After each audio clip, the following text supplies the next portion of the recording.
Help others because they need your help.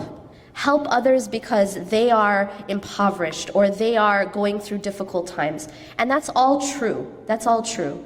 But a lot of times the focus becomes help others because they need you. I'm actually going to stand up here and say something totally different. And that is this. I'm going to ask you to help others because you need them, which is a bit strange because we're talking about people in Syria. We're talking about people, we ourselves here, we're comfortable, we have amazing food. We aren't worrying about getting bombed. We are a bit worried about being detained, but that's a different issue. We aren't worried about we're not worried about our overall physical safety. And yet I am telling you that you need them, and that's unusual. That's a strange thing to say, and I'll explain why I'm saying that. The reason why I'm saying that is and this is the argument I want to make just for the next few minutes that I have, is that actually when you help another person, you're helping yourself. And that may seem strange. We may not have ever thought of it that way, but in fact, that's the truth. That when you help another person, the very first person who you're helping is yourself. And that helping that other person is a beautiful consequence of help and service, but essentially you are helping yourself first and foremost. And I'm going to tell you why that's the case using two different methods, two different paradigms. So when I talk about this, I like to talk not only from an Islamic point of view, but even just simply from a secular psychology point of view. What studies have found that study things that look into things like happiness, things like well-being, there's a lot of studies nowadays that move away from this whole focus on abnormal psychology. Traditional psychology has been very focused on looking at a human being and thinking, okay, this is what's wrong with the human being, and here are the symptoms, and here are the treatments. But there's a new wave of psychology called positive psychology. And positive psychology its focus is a little different. Its focus is more on how can we help human beings, how can we study what will help increase well-being. This is the wave of psychology that studies things like happiness. How do you increase happiness? How can I live a higher quality of life and have a greater well-being? Now, in this research, what they found is one of the things that they found is that when it comes to happiness is one of those things we tend to think that if I can just achieve X, Y, Z, then I will be happy. If I could just get that job, or if I could just get that raise or that house or whatever it happens to be that we believe will give us that happiness, we think that happiness is something that once I receive this thing, then I will be happy.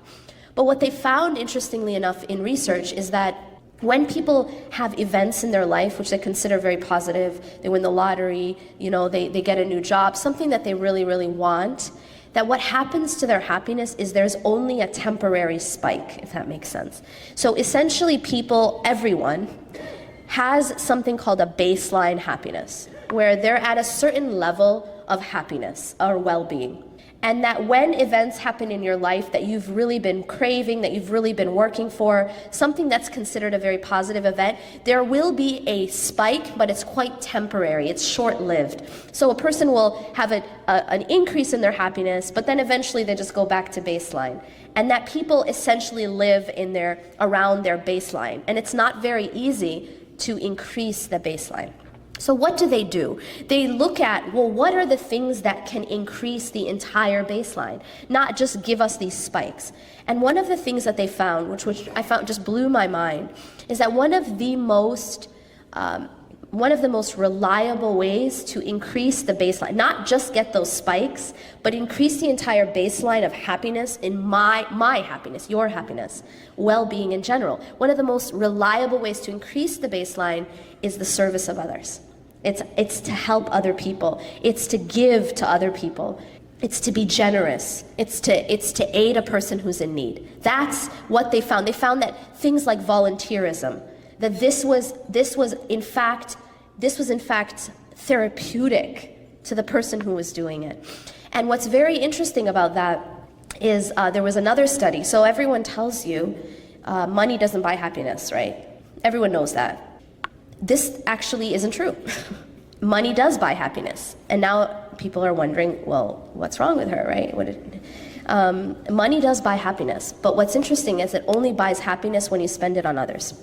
That they found that in these studies that the people who were using their money, who spent money on others, that it in fact did make them happier. But when they spent it on themselves, it did not. Isn't that fascinating? So I have this money, but if I spend it on myself, it doesn't really do much for my own well-being or my own happiness. It doesn't increase my happiness.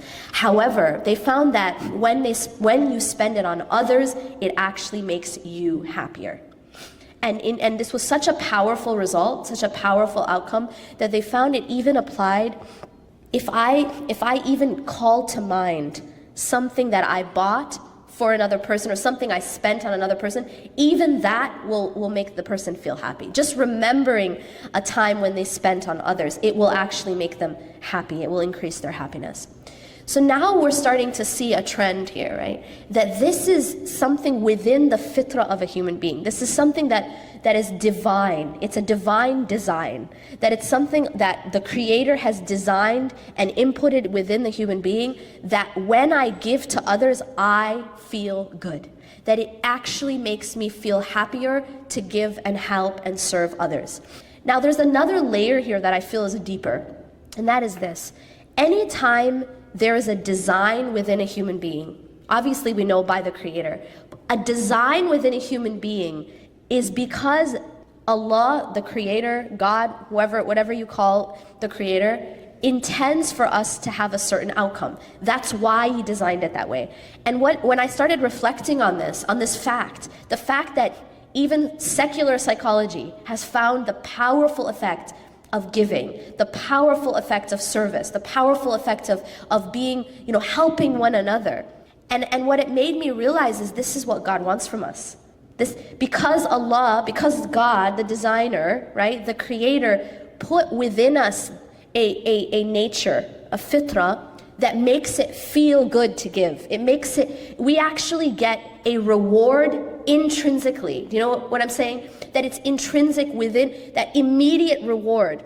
Before we wait till the Day of Judgment, we haven't even gotten to that subject yet, right? Just now here, even a person, and this is what's amazing, is Allah created this in the human, even a person who doesn't believe in God, even a person who doesn't have faith is gonna feel good giving. That's just the human design. And what that shows us is how much God loves us to give and serve one another. Because He designed us that way. He designed us to actually get pleasure from giving, to get that intrinsic reward when I serve others. And that just blew my mind. That's one of the only ways to increase your baseline happiness. And everything else in the world won't do it. The lottery won't do it, your promotion won't do it, getting whatever power position, it won't do it. But serving others will. And that's amazing. That just shows the power and importance of service to others within the divine design, within that design. Now, something else that they found, and I said, it's very, very difficult to increase that baseline happiness. Something else, only other thing that they found reliably to increase happiness, the entire baseline, is the practice of gratitude, is to show and practice regular gratitude. So something, for example, like keeping a gratitude journal, writing down 5 things every day that you're grateful for will, in fact, increase your baseline happiness, and has been found to be a powerful treatment for depression. That if they have people who are suffering from depression, just having them keep a gratitude journal will actually help them in treating their depression. Similarly, when a person is suffering from depression, when a person is suffering from any kind of difficulty, when they themselves are in a low place, they themselves are suffering, one of the fastest ways to come out of your own suffering is to help another person who's suffering, is to aid another person who is in difficulty, to serve someone else. And in fact, it's extremely therapeutic for the one who's suffering. That it's one of the fastest ways to come back out of your own dark place is to help another person who's in a dark place. So you find that these are just again secular psychological reasons why service is in fact serving myself. That essentially that when I serve another person, I'm actually helping myself, I'm serving myself. Now, if I switch over to the Islamic paradigm, and what does the text say about service? What does the text in the Quran and the Hadith and the Sunnah say about serving others? It'll blow your mind when you read how much emphasis there is within our tradition, within our deen, about serving others and helping others, and the immense reward for that. One of the things, now I told you that I have a take-home message for you. Does everyone remember what it was? Anyone?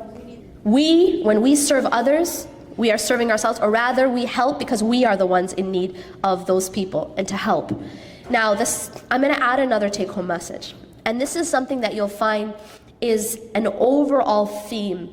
If you scan the text, Quranic, Hadith, Sunnah, if you scan the text, you'll find that among many, there is an overall theme.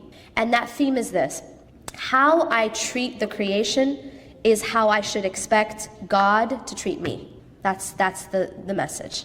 How I treat others, and this includes all creation, by the way. It includes humans as well as animals. As we know, there are many texts about the treatment of animals and people who were in fact saved because of their treatment of animals, and other people who are punished because of their mistreatment of animals. So in general, the way that I treat the creation is how I should expect to be treated by the Creator. Now that's another very powerful message, right? That's a very powerful understanding, because now all of a sudden, when I am good to others, when I give and I am generous and I serve others, and I am selfless, I am in fact doing what? Because you see, what am I doing? Once I know with certainty that how I treat other people is going to be how God treats me, then all of a sudden my goodness to others is in fact getting goodness for myself from the Creator.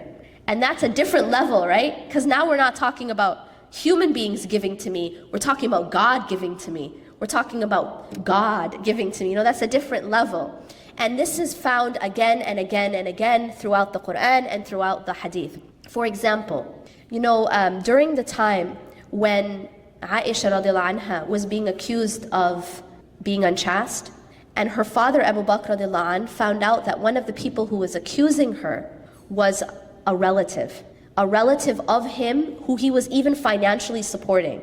Now when he found this out, we can imagine how we would feel, right? Somebody slandering your own daughter, and someone from your family doing it. Not only someone from your family, but someone who you're financially supporting, you're giving financial support to. So what does Abu Bakr radiallahu anh do? He doesn't go and try to get revenge. He's not like going after him. All he does is he withholds the financial support. That's it. Now Allah subhanahu wa ta'ala reveals a verse upon this occasion.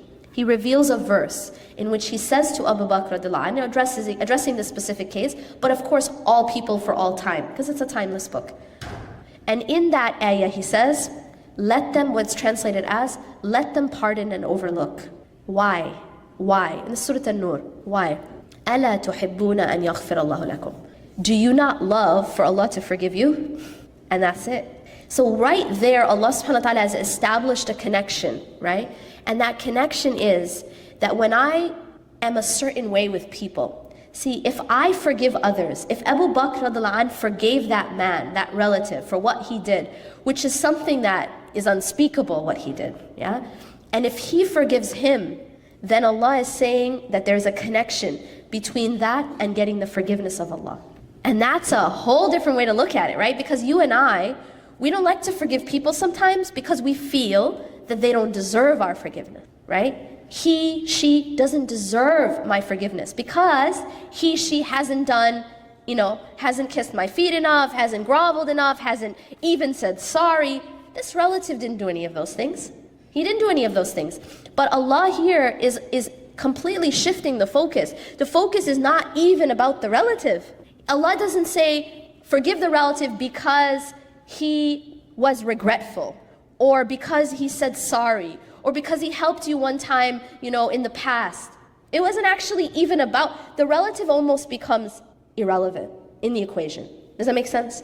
In the sense that Allah is saying to Abu Bakr and to all of us that how we treat others is really essentially at the root about our relationship with God directly, about me and Allah. And He says, أَلَا تُحِبُّونَ أَنْ يَغْفِرَ اللَّهُ لَكُمْ. Do you not love for Allah to forgive you? And so it really just became about Abu Bakr and Allah. It didn't, like Allah's taking the relative out of the equation in a sense. It's really a vertical transaction between me and Allah. It's not horizontal. It's not just me and the creation, but that the creation and how I am with the creation becomes a means to get my relationship with God.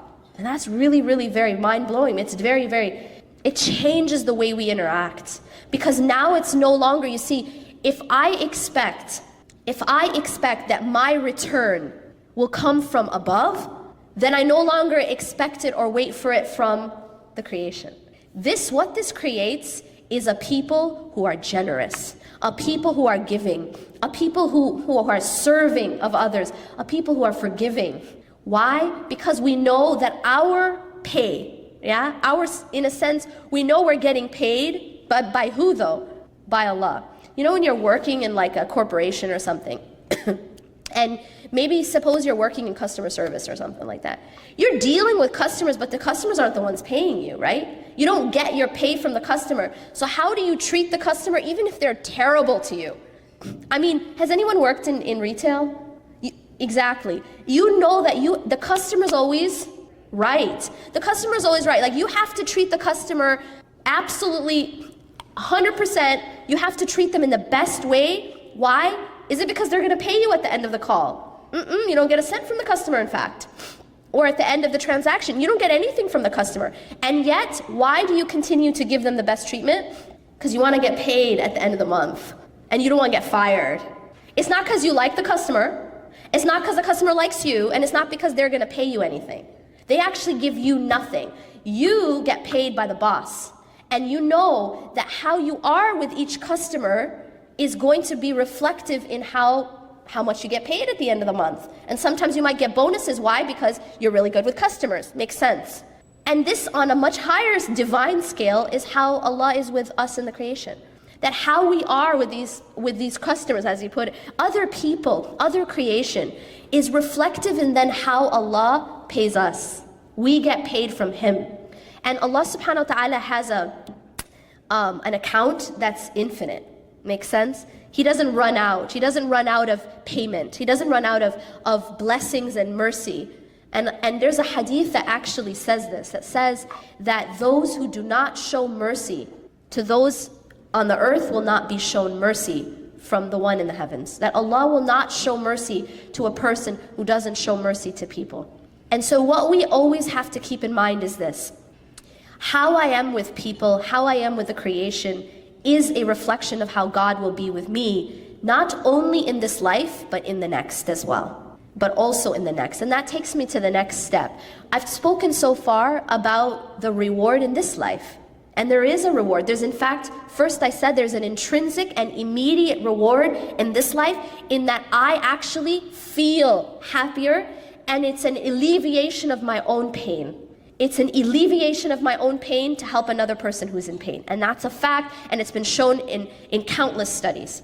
Not only is it that intrinsic, immediate reward in this life, but on top of that is that I will also be blessed by God in this life. One thing anyone who's ever done it will attest to, and I know anyone in this room can attest to this. Any amount of money, actually any gift, but we'll start with money. Any amount of money that you give for the sake of Allah, it always gets returned to you. And when it gets returned to you, it's usually multiplied. And I always see people nodding their heads, because if you try it, you know it. It's experiential. That you, in fact, do not lose the money that you give for the sake of God. You actually don't lose it. It becomes like an investment. So you see, for example, if I were to ask people in this room, does investing your money mean you're losing your money? Everyone in this room would know what the answer. When I invest my money, what am I losing that money? Question. I'm actually growing that money, right? But if I ask a little kid, a 5-year-old, if I ask a little kid who only has saved up $20 and they're really excited about the 20, and now I ask that 5-year-old kid to put that $20 into an investment, they will feel what? That they've lost that money, right? Why? Because the understanding of that child is not as advanced. The understanding of the child is, as soon as I let go of this money, it's lost. Now, why am I saying that? Because some of us, we sort of have the spiritual understanding of the 5-year-old. That we think sometimes that when we give money for the sake of Allah, we're losing it. And that's why it's hard to give. That's the reason. Because no one wants to lose. No one wants to lose. But the reality is, it's in fact an investment. It's that we're investing that money. We're not losing that money. There's a very powerful lesson that the Prophet ﷺ taught us through an incident that happened with Aisha radiallahu anha. What happened was, one time when he was out, she had donated, there was like a lamb or a goat. And what happened is, when he returned, she told him that I gave all of this animal for the sake of Allah, and I only just kept your favorite part for us. And you know what? His answer was so deep. He said, in fact, we've kept the part you gave, and we've just lost the part you kept. Does that make sense? I'll repeat that. What he's teaching her is that the part that she gave for the sake of Allah is the part they're keeping. Because there's no loss in what you give for the sake of Allah. There's no loss. It's just an investment. It's an investment that gets returned manyfold, just as investments do. That's the whole point of investment. It doesn't just come back as you gave it, but it comes back multiplied. So he says to her that the part that you gave is what we kept, and the part that we kept is what we lost. And that's powerful. That's very powerful. We see this exact message in the Quran when Allah subhanahu wa ta'ala tells us, after, in the Quran, what Allah does is He makes oaths. What do you and I do when we want someone to really believe us? We want to really emphasize something we're about to say. What do we say as Muslims? Wallah, Wallah, or I swear, but in Arabic, Wallah, Wallahi or Wallah. What you've done, you've put a waw in front of Allah, which means you're swearing by God. That's what Wallah means. Okay, so when we want to emphasize something, we say Wallah or Wallahi. Allah subhanahu wa ta'ala also makes oaths by His own creation. And so you'll find in the Quran, وَالشَّمْسِ وَضُحَاهَا, this is an oath by the sun, and etc. And there's many different verses where Allah makes an oath. In one of the ayahs, in Surah Al-Asr, Allah subhanahu wa ta'ala makes an oath by time. And if you actually study the surah, it's just 3 ayahs, but scholars say within these 3 ayahs you can understand your whole deen. Very, very powerful ayahs. Allah makes an oath by time. After making this oath, وَالْعَصْرِ إِنَّ الْإِنسَانَ لَفِي خُسْرٍ, indeed, mankind is in a state of loss. Indeed, mankind is in a state of loss. See, the nature of this life is that we're always losing things. It's an existence that's passing away, right? What are we losing? We're losing time, we're losing health, we're losing our abilities, we're losing beauty. Everything is slowly deteriorating, right? We move towards aging, we move towards sickness. This is the nature of dunya, right? There's nothing you can do about it. No matter how much plastic surgery you get, no matter how many ageless creams you use, you can't stop it from happening, right? And so Allah is telling us this reality. But here's something so powerful. Allah then says that there's an exception. After saying, وَالْعَصْرِ إِنَّ الْإِنسَانَ لَفِي خُسْرٍ, indeed mankind is in a state of loss, overall universal loss, right?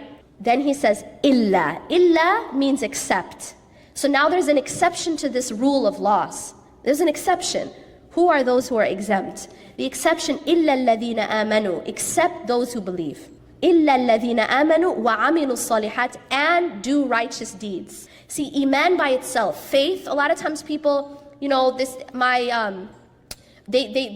think that all that matters is faith in the heart, but it doesn't show up in action. It's not enough, right? We can't say, I pray in my heart, I fast in my heart, I wear hijab in my heart. It's something we have to also do externally. And so Allah is saying, إِنَّ الْإِنسَانَ لَفِي خُسْرٍ إِلَّا الَّذِينَ آمَنُوا وَعَمِلُوا الصَّالِحَاتِ.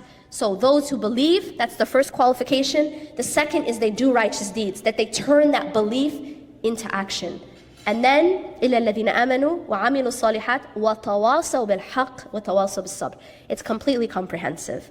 They believe, they do righteous deeds, and then they enjoin others. They call one another. They do not only believe and practice in private and in their rooms and in their caves and in their masajid, but they go out to the community They work and they serve and they call others to goodness.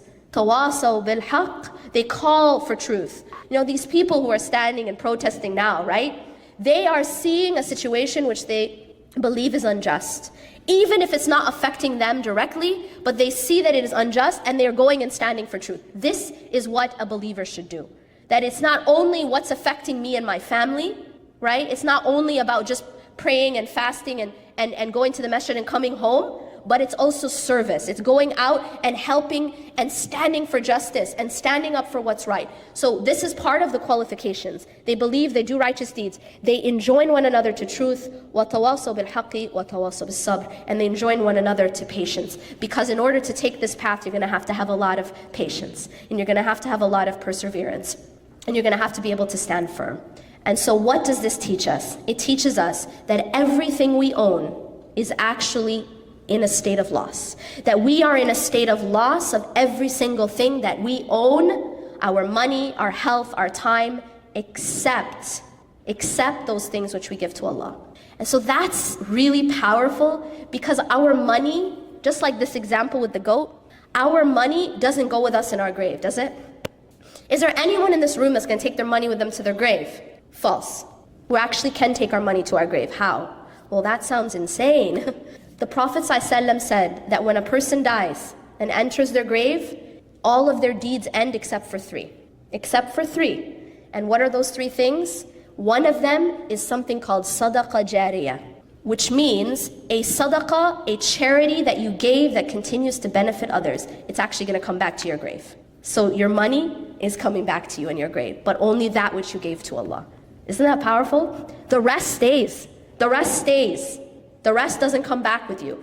Only that which you give, you keep. And that's the lesson. أقول قولي هذا واستغفر الله لي ولكم إنه غفور رحيم سبحانك الله وبحمدك أشهد أن لا إله إلا أنت أستغفرك وأتوب إليك والسلام عليكم ورحمة الله وبركاته.